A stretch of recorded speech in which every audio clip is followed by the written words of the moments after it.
था, उसके यहाँ हीरे का काम होता था, हीरे बनते थे, हीरे का व्यापारी था। ध्यान देना थोड़ा सा, हीरे का व्यापारी था।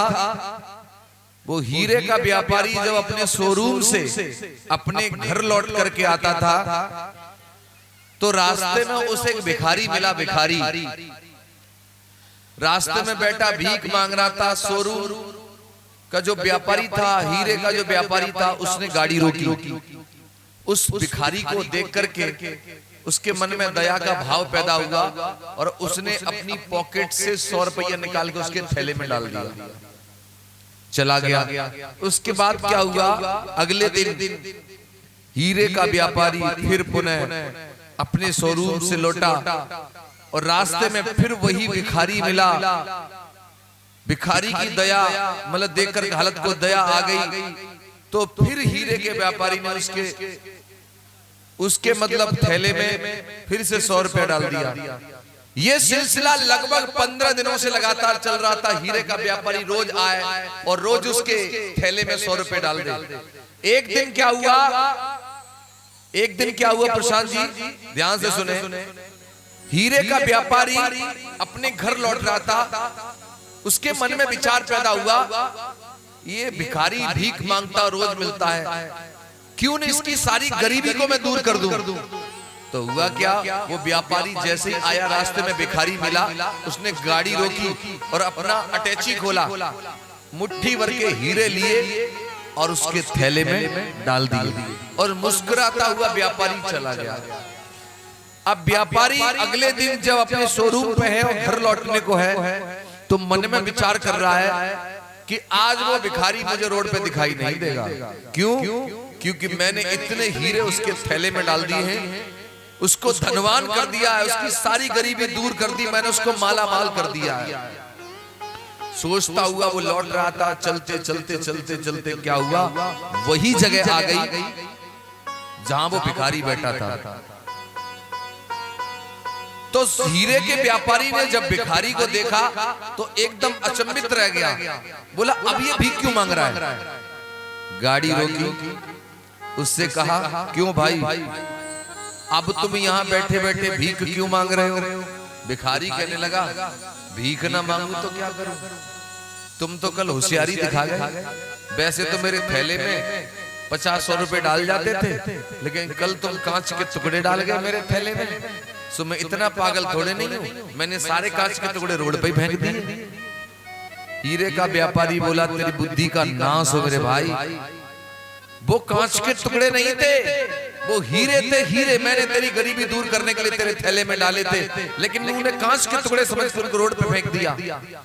वो कांच के टुकड़े समझ के जिसको रोड पे फेंका, वो हीरे रोड पे जिसको भी मिले, जिनको मिले उन्होंने ले लिए और वो लोग धनवान हो गए, माला माल हो गए।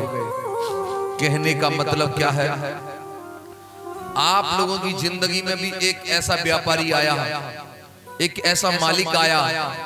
वो मालिक कोई और नहीं था, वो थे बाबा साहब अम्बेडकर।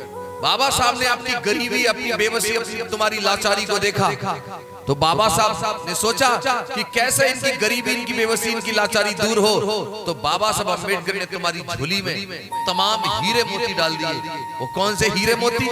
शिक्षा का हीरा, राजनीति का हीरा, वोट का हीरा, आरक्षण के हीरे, मान सम्मान के हीरे, धन दौलत के हीरे। बाबा साहब ने बहुत सारे हीरे आपकी झोलियों में डाल दिए, लेकिन तुम हो कि तुमने बाबा साहब अम्बेडकर के दिए हुए हीरों की कीमत नहीं समझी मेरे भाइयों, और तुम उनको बिखेरने लगे, इसलिए आज तक गरीब बने हुए हो। मैं आप लोगों को कहना चाहता हूं, बाबा साहब का मात्र एक हीरा यूज कर लो, शिक्षा, एजुकेशन। अगर आपने इस एजुकेशन को ही अपना हथियार बना लिया, मैं कहता हूं तुम सारी दुनिया को अपने आगे झुका सकते हो, जैसे बाबा साहब अम्बेडकर ने झुका दिया। आप लोगों को नहीं पता, ये हीरा बाबा साहब के पास था, शिक्षा का। मैं आपको बताना चाहता हूं, भारत में जाने कितने बार क्रांति नहीं हुई। तुमने सुना होगा, इतिहास में पढ़ा होगा, आदमी अपने आप का वर्चस्व बनाने के लिए, अपने आप को ऊंचा उठाने के लिए या दूसरे का पतन करने के लिए क्या करता है? तीर चलाता है, तलवार चलाता है, हथियार चलाता है, तोप चलाता है, गोली चलाता है, बंदूक चलाता है और खून बहाता है। लेकिन बाबा साहब अम्बेडकर ने इस भारत में जातिवाद की जो दीवारें थी, छुआछूत का जो भेद था, बाबा साहब अम्बेडकर ने इसके लिए लड़ाई लड़ी। लेकिन आपको बता देना चाहता हूं, आज तक ऐसा योद्धा पूरी दुनिया में पैदा नहीं हुआ। बाबा साहब अम्बेडकर बुद्ध के मार्ग पर चले। बुद्ध का मार्ग था कि अहिंसा का मार्ग था। बुद्ध ने हिंसा करने के लिए नहीं कहा। बाबा साहब अम्बेडकर ने इंडिया में क्या किया? खून की एक बूंद नहीं गिरने दी।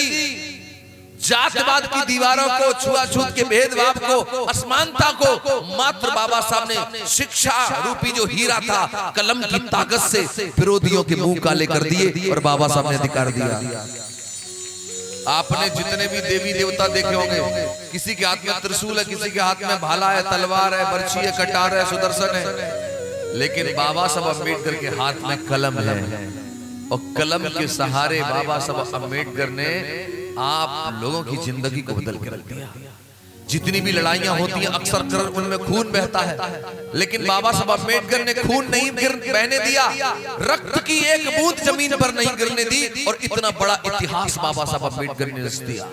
ऐसे थे बाबा साहब। लेकिन हमारे लोग हैं क्या, या जितनी भी माताएं बहनें बैठी हैं, ईमानदारी से एक बात बताना, तुम्हारे छोटे छोटे बच्चे हैं, नवरात्रे आते हैं तो नवरात्रों में लेडीज हैं अपने बच्चों को 4 बजे जगा देती है, बेटी उठ, बेटा उठ, नाले धोले और लोटा डार के आ।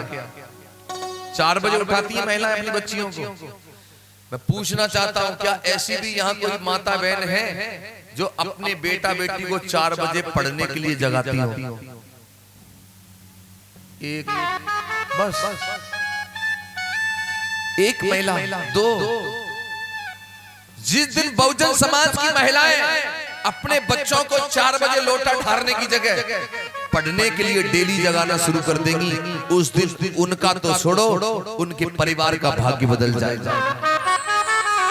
तो ईमानदारी यहां से जितनी भी महिलाएं, अब कोई महिला तो जो सोच रही है कि हम उठते ही खुद 7 बजे, हमें ललाए कहां पे जगाएं 4 बजे।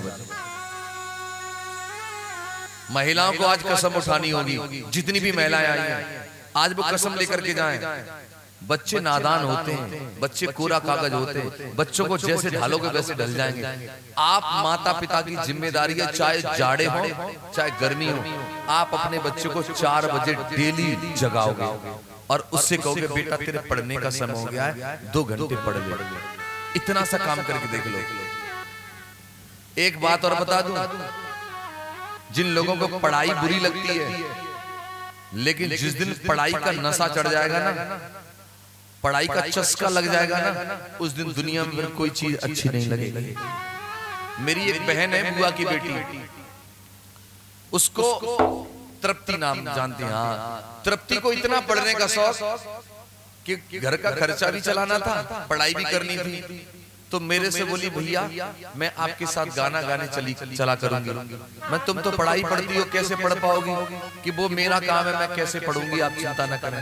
पता है जब हम 200-200 किलोमीटर का सफर तय करते थे तो वो पीछे बैठ करके गाड़ी में किताब लेकर के पढ़ती थी और हम लोग सफर करते थे। इतनी पढ़ने वाली लड़की थी। और हुआ क्या, अभी पिछले नवंबर में उसकी जॉब लगी और वो गवर्नमेंट टीचर हो गई। लेकिन अभी भी वो टीचर से संतुष्ट नहीं है। अभी भी उसका मन है कि मैं या तो आईपीएस बनूं या आईएएस बनूं, ये उसका सपना है। मैं आपको बता रहा हूं कि पढ़ने के लिए अगर पढ़ने वाला बच्चा हो तो कोई बहाना नहीं ढूंढेगा, उसको तो पढ़ना है, वो जहां चाहेगा वहां पढ़ लेगा। लेकिन उससे पहले एक बात मैं आपको और बताऊं, यहाँ जितने भी माँ बाप बैठे हैं, औलाद अगर अच्छी निकल जाएगी तो आपका बुढ़ापा भी अच्छा कटेगा। अगर औलाद कुपत्र निकल गई तो तुम लोगों की जिंदगी भी खराब होने वाली है। इसलिए आज से और अभी से एक ही काम करना प्रारंभ कर दो, कुआं तब खोदो जब प्यास नहीं लग रही हो, और जब प्यास लगेगी तब कुआं खोदोगे तो प्यासे मर जाओगे। तो कुआं तब खोदो जब प्यास नहीं लग रही हो, यानी अभी बुढ़ापा आया नहीं है, उससे पहले ही तैयारी कर लो कि जो भी आपके बेटा बेटी 1 2 3 4 जो भी है, डेली 4 बजे उनको जगाऊंगी और उनको पढ़ाऊंगी। ये मैं क्यों कह रहा हूँ? बाबा साहब अम्बेडकर कहते हैं शिक्षा वो शेरनी का दूध है, जो पिएगा वो दहाड़ेगा। ऐसा बाबा साहब कहते हैं। अगर मैं पढ़ा लिखा नहीं होता तो यहां बैठ करके क्या ऐसे गरज रहा होता? अनपढ़ होता तो क्या आपको कथा सुना रहा होता? ये पढ़ाई का ही तो कमाल है। और पढ़ाई की वजह से आज पूरे देश में लोग मुझे जानते हैं। तो मैं आपको कहना चाहता हूं, बाबा साहब अम्बेडकर आपके बच्चों के लिए आपको पढ़ाई देके गए हैं, और जब देखे गए तो फायदा क्यों नहीं उठाते उसका? एक बात और याद रख लो, बच्चा पढ़ जाएगा। और हमारे संत गुरु महापुरुष तो ये भी कहते हैं, संत गाडगे जी महाराज दिवाकर समाज में पैदा हुए, उन्होंने तो ये कहा कि अगर बच्चे की फीस भरनी हो, बच्चे को स्कूल जाना हो, तो घर के बर्तन फेंक दो, रोटियां हाथ पर रख के खा लो, लेकिन बच्चों को जरूर पढ़ा लो मेरे भाई। और एक बात और कहूंगा अंत में एक बात और कहूंगा, बाबा साहब कहते हैं अगर तुम्हारे पास 2 रुपए हो, 2 रुपए, तो 1 रुपए की रोटी खरीद लो और 1 रुपए की खरीदो किताबें।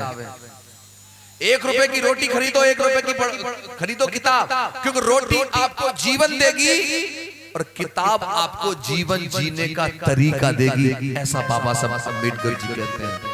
तो हाथ उठाओ, कितनी महिलाएं आज ये प्रतिज्ञा करके जाएंगी कि मैं 4 बजे अपने बेटा बेटी को जगाया करूंगी पढ़ने के लिए? हाथ उठा के बताओ। कछु महिला हाथ आधो उठा रही है कि जगाते करूंगी और नहीं जगाऊंगी, जीव देव लो, भविष्य बन जाएगा तुम्हारे या तुम्हारे बच्चे का, कसम उठा लो। एक बात और, महिलाएं व्रत लेती हैं, व्रत मोस्टली महिलाएं व्रत करती हैं, पर मैंने देखा है। लेकिन आज मैं तुमसे कहता हूं, महिलाएं व्रत ले लो, आज से व्रत करो कि मैं अपने बच्चे को डेली पढ़ाऊंगी, अपने बच्चे को डेली जगाऊंगी, ये व्रत ले लो। लेकिन महिलाओं, वो वाला व्रत तो साधारण है कि खीर पकौड़ा खाओ, सेव संतरा खाओ और लोटा चढ़ाओ, लेकिन ये वाला व्रत लेकर के देख लो, आपकी जिंदगी संवर जाएगी। मैं तुम लोगों से हाथ जोड़ के निवेदन कर रहा हूं, इन छोटे छोटे बच्चों को बचाओ, आने वाली पीढ़ी को बचा लो।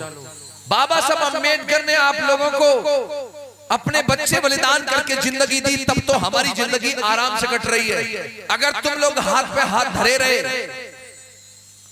तो तुम्हारी जिंदगी तो कट गई अच्छी, लेकिन आने वाली पीढ़ी गुलाम पैदा होगी, गुलाम। अगर गुलामी से पीढ़ी को बचाना है तो सबसे बड़ा हथियार है आपके पास वह शिक्षा, एजुकेशन। अपने बच्चों को पढ़ा लीजिए। और रही बात मेरी, तो मैं सूरज राई, प्रशांत कमली मेरी टीम, हम तो बाबा साहब का गीत दिन रात गाएंगे। अब हमने तो जैसे प्रदीप भाई साहब ने संकल्प लिया है, वैसे मैंने भी अपने जीवन का एक संकल्प लिया हुआ है कि सूरज राही जब तक इस दुनिया में जिंदा रहेगा